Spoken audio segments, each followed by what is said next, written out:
प्यारे विद्यार्थियों, कल हमने पढ़ा था विज्ञान का पहला पाठ भोजन यह कहाँ से आता है।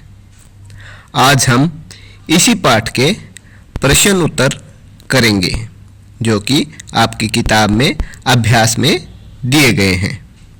तो विद्यार्थियों, जो कल आपने वीडियो हमने भेजी थी वो आपने देख ली होगी और पाठ को अच्छे से समझ लिया होगा। अगर नहीं देखी है तो आप उस वीडियो को हमारे डिस्क्रिप्शन में जा कर के देख सकते हैं। तो विद्यार्थियों, हमारा पहला प्रश्न है, क्या सभी जीवों को एक ही किस्म के भोजन की आवश्यकता होती है? तो विद्यार्थियों, सभी जीवों को एक ही तरह के भोजन की आवश्यकता नहीं होती है।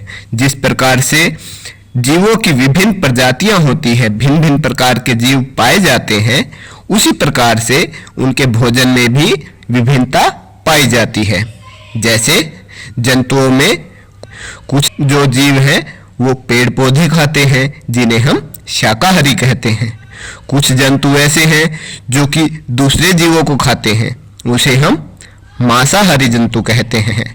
और कुछ पौधे तथा जंतुओं दोनों को ही खाते हैं जिन्हें हम सर्वाहारी जंतु कहते हैं। तो बच्चों, हमारा दूसरा प्रश्न है, 5 पौधों के नाम लिखिए तथा बताइए इनके कौन से भाग का उपयोग खाद्य पदार्थ के रूप में होता है। तो विद्यार्थियों, जैसा हमने हमारे पाठ में पढ़ा था उसी के अकॉर्डिंग हम किसी भी 5 जो पौधे हैं उनका नाम लिख सकते हैं। हमने उदाहरण के लिए 5 नाम ये लिखे हैं, जैसे कि गेहूं है। गेहूं का हम जो है फल यूज करते हैं, परंतु जिस प्रकार से हम उस गेहूं के दाने से पौधे को हम उत्पन्न भी कर सकते हैं, इसलिए उसे गेहूं को पौधे का बीज भी कह सकते हैं। सरसों है, सरसों के हम बीज यूज करते हैं तेल निकालने के लिए, सरसों का जो हमें तेल मिलता है, तथा पत्तों को हम यूज करते हैं सरसों का साग बनाने के लिए। इसलिए सरसों के बीज तथा पत्ते हम दोनों ही चीज यूज कर सकते हैं। उसके बाद आता है धान। धान से हमें क्या मिलता है? चावल। और चावल जो है धान के पौधे का क्या होता है? फल होता है। उसी प्रकार गन्ना जो है, गन्ने का हम तना यूज करते हैं खाने के लिए। उसी प्रकार गाजर तथा मूली जो है उनकी हम जड़ यूज करते हैं। जड़ों के रूप में जो भोजन उन्होंने संचित किया होता है उसको हम खाने के यूज करते हैं। इसके बाद हमारा तीसरा प्रश्न है, कॉलम 1 में दिए गए खाद्य पदार्थों का मिलन कॉलम 2 से कीजिए। बच्चों, यहाँ पे 2 कॉलम दिए गए हैं, आपको बताना है कि इनमें से कौन सी लाइन किस लाइन के साथ मैच होगी। तो जैसे सबसे पहले लिखा गया है दूध, दही, पनीर तथा घी। अब हम इस जो कॉलम 2 में दिए गई लाइन्स है इनसे इनको मैच करके देखते हैं।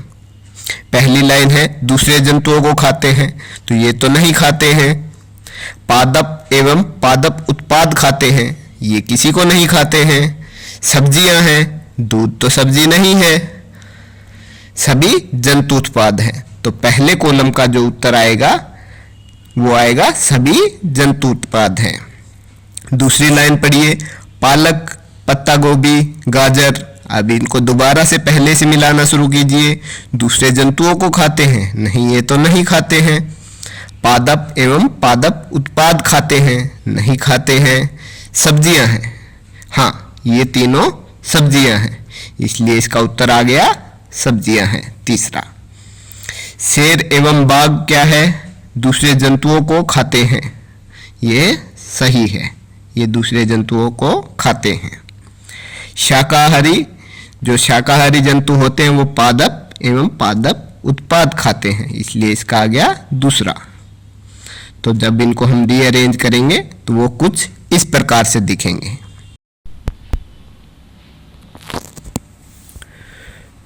तो बच्चों, अब हम चलते हैं हमारे अगले प्रश्न पर।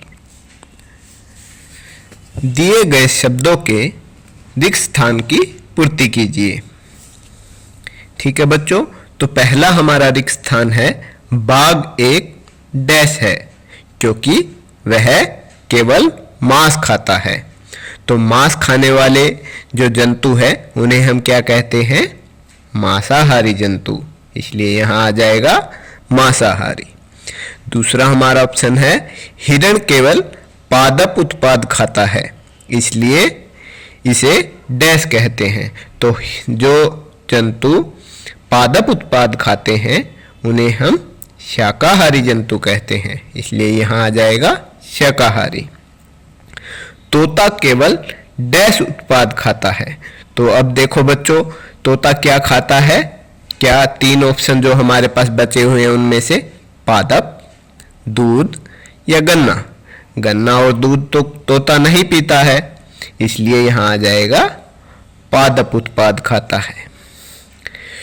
जो डैश हम पीते हैं वह प्राय गाय, भैंस या बकरी से प्राप्त होता है, इसलिए यह जंतु उत्पाद है। तो इसमें क्या आ जाएगा? जो दूध हम पीते हैं, क्योंकि दूध हमें गाय, भैंस और बकरी से मिलता है। अगला ऑप्शन है हमें चीनी डैश से मिलती है।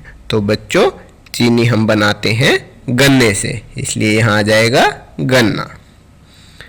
ठीक है बच्चों, तो ये हमारे हो गए इस पाठ के सभी अभ्यास के प्रश्न उत्तर।